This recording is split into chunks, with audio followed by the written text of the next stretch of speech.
ఓం నమో నారాయణాయ. శ్రీ సమర్థ సద్గురు సాయినాథుని వచనామృతములు.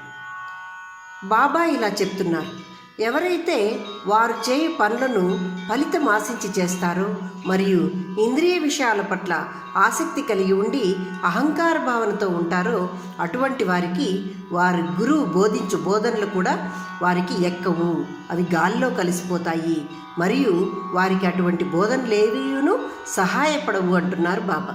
అనగా మనం ఫలితం ఆశించి పనులు చేయకూడదనియు అహంకార భావన వదిలి ఇంద్రియ విషయ నిగ్రహం కలిగి ఉండాలని, అటువంటి వారికే గురుబోధనలు అవగతమవుతాయని బాబా చెప్తున్నారు.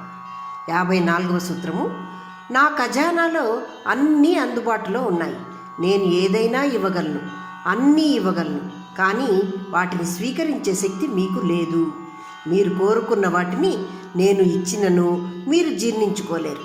అందువల్ల మీరు పట్టుకోగలిగిన మరియు జీర్ణించుకోగలిగిన వాటిని మాత్రమే మీకు నేను అందిస్తున్నాను. నేను మీరు కోరినవన్నీ ఒసగితే మీకు అజీర్ణం సంయోగమయ్యి అది మీ పతనానికి దారితీస్తుంది. కాబట్టి మీకు ఏది కావాలో, అంటే మీరు ఎంతవరకు దేన్ని అందుకోగలరో అది మీకు మంచిదా కాదా గుర్తించి నేను ఇస్తాను అంటున్నారు బాబా. 55వ సూత్రము, ఎవరైతే భగవత్ సాక్షాత్కారాన్ని అనుభవిస్తారో వారిపై ఆ భగవంతుడు తన యొక్క కరుణా కటాక్ష జల్లులను కురిపిస్తాడు.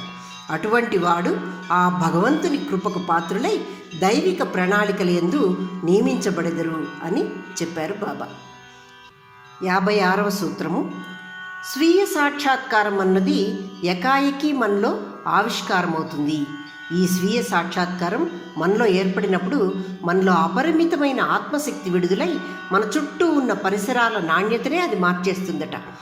ప్రతి ఒక్క స్వీయ సాక్షాత్కార సంఘటన ఈ భూమిపై మరియు మన సంఘమునందు చాలా మార్పులను తీసుకువస్తుంది అని చెప్తున్నారు బాబా.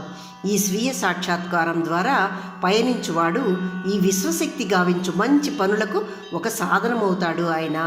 ఇది భగవంతుడు భూమిపై జరుపు పని, అంటే భగవంతుడు వారి ద్వారా మంచి పనులను నియమించి చేపిస్తాడు అంటున్నాడు. అనగా మనం ఎప్పుడైతే స్వీయ సాక్షాత్కారం మనలో ఉన్న అంతరాత్మను అవగతం చేసుకుంటామో మనలో ఆత్మబలం చేకూరుతుంది. అప్పుడు ఈ ఆత్మబలానికి విశ్వశక్తి కూడా తోడై మన ద్వారా భగవంతుడు మంచి మార్గాలలో మంచి పనులను ఒక ప్రణాళికలో చేపిస్తాడు అని చెప్పారు. ఉదాహరణకు ఎంతోమంది సంఘ సంస్కర్తలు, అలాగే ఎంతోమంది మనల్ని సన్మార్గంలో పయనింపచేయువారు, ఎంతోమంది గురువులు, శ్రేష్ఠ గురువులు ఉన్నారు కదా, వారందరూ భగవంతునిచే ఈ విధంగా నియమింపబడిన వారే. వారి ద్వారా వారికి స్వీయ సాక్షాత్కారాన్ని కలుగజేసి, అంటే మనము మన అంతరాత్మను అవగతం చేసుకుంటే మనకు అది స్వీయ సాక్షాత్కారము ఏర్పడినట్లే. అది మనలో ఆత్మబలాన్ని చేకూరుస్తుంది. ఆ ఆత్మబలము విశ్వశక్తికి తోడై భగవంతుడు మన ద్వారా సంఘంలో మంచి పనులను చేపిస్తాడు. ఆ విధంగా భగవంతుడు మనములను ఎన్నుకుంటాడు అని చెప్పారు ఇక్కడ బాబా. ఓం నమో నారాయణాయ.